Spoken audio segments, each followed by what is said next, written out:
Boker Tov les filles, j'espère que vous êtes en pleine forme Bezrat Hashem. Merci à toutes de votre mobilisation pour rallier encore et encore des personnes autour de notre shiur Yomi, notre shiur quotidien Bezrat Hashem, que cela puisse apporter, contribuer, accélérer la Géoula Berachamim Miyad. Hier j'étais à une bar mitzvah et j'avais la chance en fait d'être avec plusieurs personnes très érudites en Torah. Et en fait, l'ensemble des sujets était sur la Géoula, comment on contribue en fait à la faire émerger, qu'est-ce qu'il faut faire, quelles sont les opérations principales par lesquelles il faut passer pour les Karevet à Géoula miyad, love karov aval miyad, c'est-à-dire maintenant, au moment où l'on parle, que l'on puisse avoir la Géoula, que l'on puisse jouir de la Géoula pratique, privée et clalite du Ham Israël. Aujourd'hui, on va parler d'une notion, Bezrat Hashem, sur la corrélation entre le Neshama, la Neshama et le Kavod, l'âme et l'honneur. L'âme, en fait, vous saviez que l'âme, la Neshama, est appelée également Kavod, comme on le voit dans les Tehilim de David Amelech Alav Shalom, Yezamecha Kavod, afin que ton âme, que mon âme te glorifie. Il importe donc de comprendre le lien qui existe entre l'âme et la notion de Kavod. Et il est rappelé dans la paracha Chukat, telle est la loi. Lorsqu'un homme meurt dans une tente, dans le traité Shabbat, Resh Lakish interprète ce verset ainsi: les paroles de la Torah ne s'accomplissent que chez celui qui se sacrifie pour elle. Combien c'est merkazi en fait ce point. Combien c'est central de comprendre que les paroles de Torah, que l'étude de Torah qui amène au Maasim, c'est-à-dire la capacité à les réaliser, ne s'applique et ne trouve une réalité substantielle, réelle, que quand on se sacrifie pour elle. Ça ne peut pas arriver sans effort. Ça ne peut pas arriver bechinam.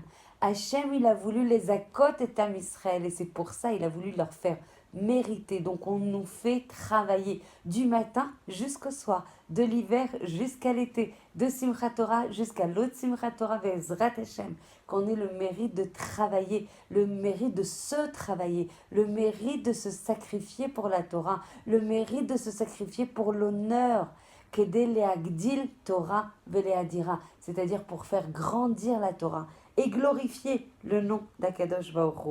Si on approfondit la sentence qui est écrite en fait dans Chukat, il est marqué le sacrifice de soi pour une mitzvah. C'est ça l'acte sublime. C'est pas une mitzvah pour une mitzvah. Une mitzvah pour une mitzvah, c'est génial parce que Baruch Hashem, ça crée en fait le chibour avec Akadosh Baruch Hu. Mais quand on aime Akadosh Baruch Hu, quand on est en adoration, quand on imagine et qu'on réalise et qu'on intègre à quel point Hachem, il est Anak, il est géant, il est Gadol Melech Mlachim, le roi des rois, il n'y a pas plus grand que lui. Et quand on réalise à quel point la grandeur d'Akadosh Baruch Hu est sublime, la bonté d'Akadosh Baruch Hu pour le Ham Israël, la Ahava et Merouba, elle est développée au maximum, alors là on a envie de se sacrifier, d'apporter son nefesh, son âme, pour le plaisir d'Akadosh Baruch Hu, et de réaliser cet acte sublime en dehors de nos limites justement. Donc en fait, quand on se sacrifie, et c'est ça le kavod d'Akadosh Baruch Hu, c'est quand le Ham Israël il dépasse ses limites, quand justement c'est en dehors de sa nature, quand il veut glorifier le nom d'Akadosh Baruch Hu devant tout le monde, quand on veut être les ambassadeurs les plus prisés, les plus honorés, les plus reconnus, les plus en Messirut Nefesh vis-à-vis de l'ensemble des nations, de l'ensemble de l'humanité, pour montrer qu'Akadosh Baruch Hu a bien fait de nous choisir, d'être le peuple élu, d'être Mamlechet Kohanim Begoy, Kadosh. Quand on fait une mitzvah avec Messirut Nefesh, quand on fait une mitzvah en se sacrifiant, et quel est l'archétype de nos avot qui s'est sacrifié le plus pour réaliser le Ratzon d'Akadosh Baruch Hu, Avraham Avinu, et bien sûr Yitzhak, puisqu'il voulait absolument être une Olat Hashem, être un sacrifice pour Akadosh Baruch Hu. Quand on fait une mitzvah avec sacrifice, avec Messirut Nefesh, quand on enlève, quand on déracine ses yetzarim personnels pour faire la volonté d'Akadosh Baruch Hu, alors la mitzvah devient à une autre dimension, les gamri. Ça devient un acte sublime. Ça ne peut pas aller sans un sacrifice de soi. La mitzvah, si elle n'a pas, où il n'y a pas une dimension de sacrifice, est nulle et non avenue.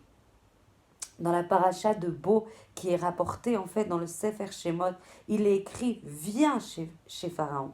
Et alors beaucoup de Mefarshim, de commentateurs, vont s'étonner de cette formule et ils vont dire comment ça viens chez Pharaon et non pas va chez Pharaon. En fait, Hachem s'adresse à Moshe et à son égard, il aurait dû dire plutôt va. On peut objecter qu'Hachem est omniprésent et qu'aller ou venir ne présente pas pour lui de différence significative. Mais il est clair qu'au demeurant, le choix du terme vient et non pas va receler une signification profonde. Et le Sfat Emet va commenter le verset de Teilim.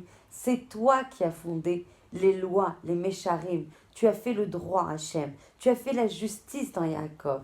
Et ce verset va faire usage aussi d'expressions inhabituelles, comme dans la paracha de Bo. Il va employer le terme Mesharim pour désigner des lois, alors qu'en fait, est celui de Konanka pour fonder les lois. Outre cette remarque, il convient aussi d'expliquer le recours à une apparente répétition. Tu as fondé, tu as fait. Et le Sfat Emet va expliquer un principe extrêmement central et fondamental. L'opinion qui est la plus courante va considérer que la plupart des lois de la Torah, la plupart des Horaot, on dit que la Torah c'est de la Shon Horaot, de la Shon consigne, comme étant accessible à l'entendement humain. Et c'est comme ça qu'on perçoit les mishpatim, les lois, les édoutes, les témoignages. Et aux yeux de beaucoup, seule une partie restreinte des lois, les chukim, les décrets, ne l'est pas.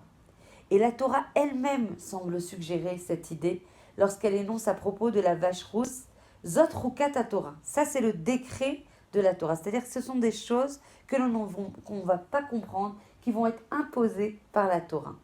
Et nos chachamim vont déclarer j'ai fixé des lois, j'ai décidé des décrets, puisque le terme Xéra va aussi sous-entendre une décision arbitraire d'Akadosh Baruch Hu, qui va être inaccessible à l'entendement humain.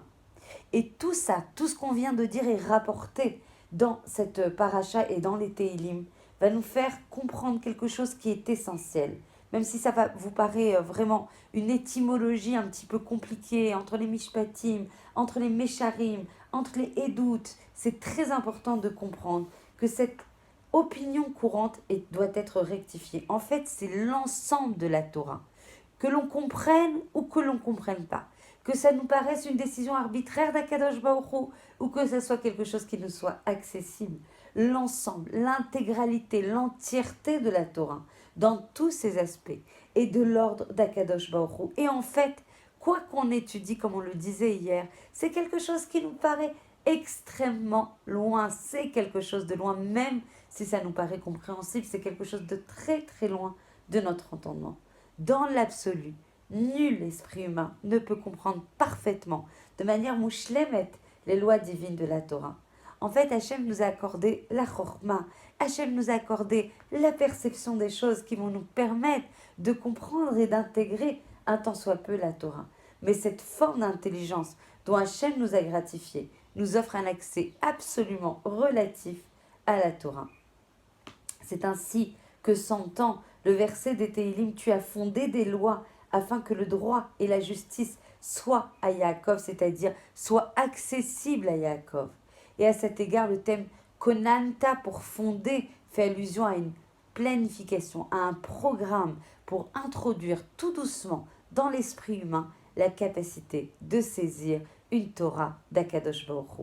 Et le Sfat Emet va enchaîner, mais comment, avec une intelligence aussi limitée que la nôtre, avec une Torah qui est illimitée, qui provient du ciel, comment on peut arriver à comprendre, à intégrer, à avoir le privilège de prendre des décisions, alors que l'intelligence est quelque chose en fait qui est limité de par la condition de l'homme.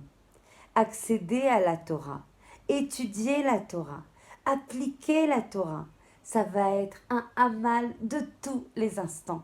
Ça ne va pas arriver en claquant des doigts. Ça va nécessiter et intensifier beaucoup d'efforts pour accéder à la Torah. Si on ne se fie qu'à notre intelligence sans faire d'efforts, il y aura plein d'aspects de la Torah auxquels on assistera, on n'accédera jamais en profondeur ni en son essence. Si on veut vraiment travailler ces midotes, si on veut vraiment résorber des carences, travailler des carences qui sont dans notre personnalité. Il faut absolument faire des efforts.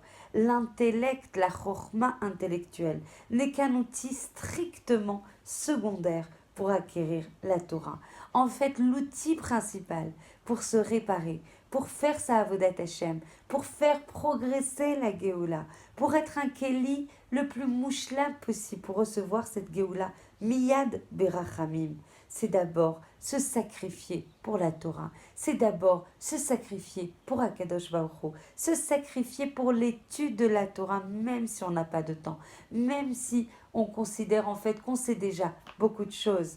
Alors il faut se dépasser, il faut appréhender la Torah et le Ratzon d'Akadosh Baruch Hu avec beaucoup de Messirut Nefesh. On n'arrivera toujours pas encore au parallèle entre la Torah, la Neshama et le Kavod. On y arrivera Be'ezrat Hashem. Demain, je conclus juste avec le Rav Israël Salanter, Zecher Tzadik Vekadosh Livracha, un maître du Moussar qui rapporte dans son livre Or Israël des propos étonnants. Le but principal de l'homme dans sa jeunesse, c'est de chercher à corriger ses midotes. Alors là, il sera satisfait. À partir de là, il va entrer dans la maturité et sa mission sera alors dans le domaine de ses possibilités. Et le Rav Volbe, Zecher Tzadik Vekadosh Livracha, va s'interroger sur les propos de Rav Israël Salanter. Il va dire, mais c'est quoi s'attacher à dominer ses impulsions alors qu'on a déjà corrigé ses midotes?